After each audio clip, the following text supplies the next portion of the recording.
Assalamualaikum warahmatullahi wabarakatuh.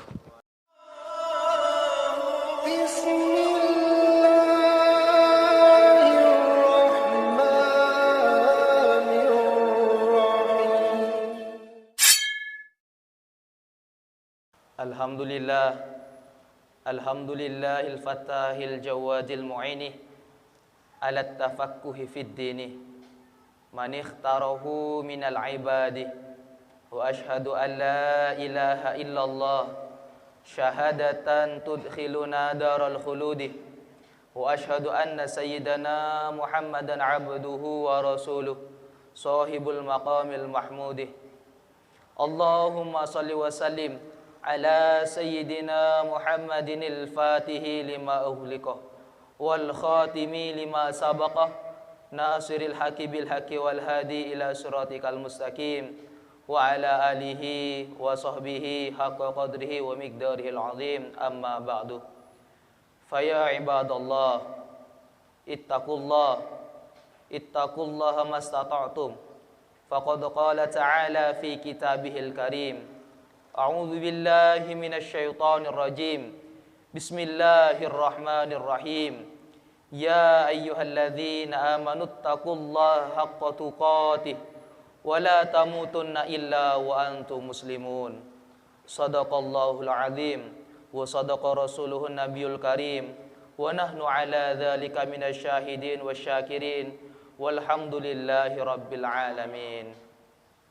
Jemaah salat Jumat yang semoga selalu dirahmati oleh Allah Subhanahu wa taala. Seyogyanya kita selalu melaksanakan ibadah-ibadah kepada Allah Subhanahu wa taala sehingga kita termasuk dari hamba-hamba Allah yang bertakwa. Dan seyogyanya kita selalu bertakwa kepada Allah Subhanahu wa taala agar kita termasuk pada golongan-golongan hamba yang selamat di dunia beserta di akhirat nanti. Amin amin ya rabbal alamin. Bertakwa kepada Allah Subhanahu wa taala sangatlah banyak caranya.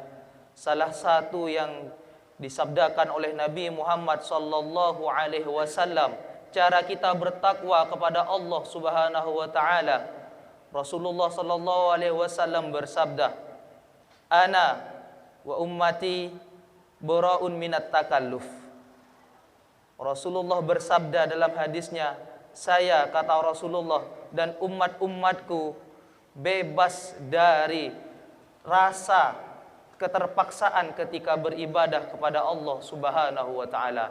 Itulah ciri-ciri dari hamba-hamba yang bertakwa kepada Allah Subhanahu wa taala. Kita berangkat ke masjid ini tidak ada rasa keterpaksaan kita dalam melaksanakan ibadah. Kita berpuasa memang kita ikhlas karena Allah Subhanahu wa taala. Maka itu adalah ciri-ciri salah satu hamba yang bertakwa kepada Allah Subhanahu wa taala. Bukan karena kita menghilangkan kewajiban kita berpuasa, bukan karena kita melaksanakan sholat Jumat karena menjadi kebiasaan, tidak. Semua itu kita laksanakan hanya karena Allah Subhanahu wa taala.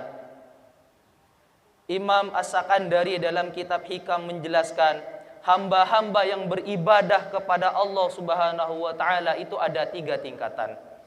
Dalam 3 tingkatan ini, 2 tingkatan termasuk tingkatan yang salah dan 1 adalah tingkatan yang benar. Tingkatan yang pertama adalah tingkatan ubad, seorang hamba yang beribadah kepada Allah hanya karena mengharapkan masuk surga dan hanya karena ingin selamat dari siksa neraka. Itu adalah tingkatan yang pertama yang dikatakan ubad. Itu adalah tingkatan yang sangat salah. Beribadah kepada Allah hanya ingin imbalan. Imbalannya itu imbalan surga dan ingin selamat dari siksa neraka. Itu adalah tingkatan ubad, tingkatan yang salah menurut kitab Hikam, menurut Imam As-Sakandari. Untuk tingkatan yang nomor 2, ini juga tingkatan yang sangat salah menurut Imam As-Sakandari dalam kitab Hikamnya. Yang kedua adalah muridun. Muridun itu siapa? Orang-orang yang beribadah kepada Allah hanya ingin sesuatu. Seperti halnya contoh kita melaksanakan sholat duha. Sholat duha biasanya kita niatkan hanya ingin memperlancar rezeki.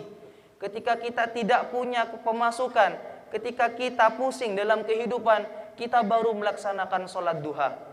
Kadang kita melaksanakan amalan-amalan sholawat yang agar memperlancar rezeki.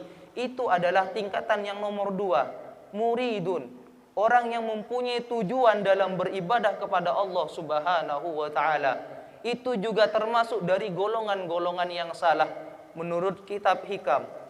Dan golongan yang ketiga, inilah golongan-golongan yang tegak lurus, yang benar dalam beribadah kepada Allah, sehingga hamba-hamba ini termasuk dari orang-orang yang bertakwa kepada Allah Subhanahu wa ta'ala.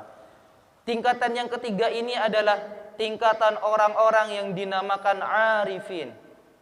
Tingkatan arifin adalah orang-orang yang beribadah kepada Allah Subhanahu wa ta'ala semata-mata hanya karena Allah Subhanahu wa ta'ala. Bukan karena apa-apa, bukan karena siapa, bukan karena ingin apa.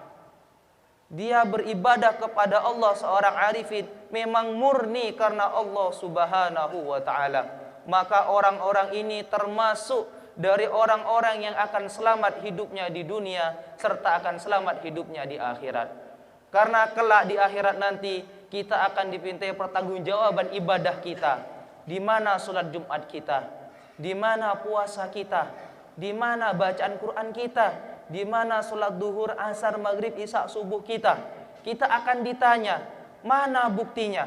Maka kita akan memberikan bukti kepada Allah Subhanahu wa ta'ala dengan pekerjaan kita.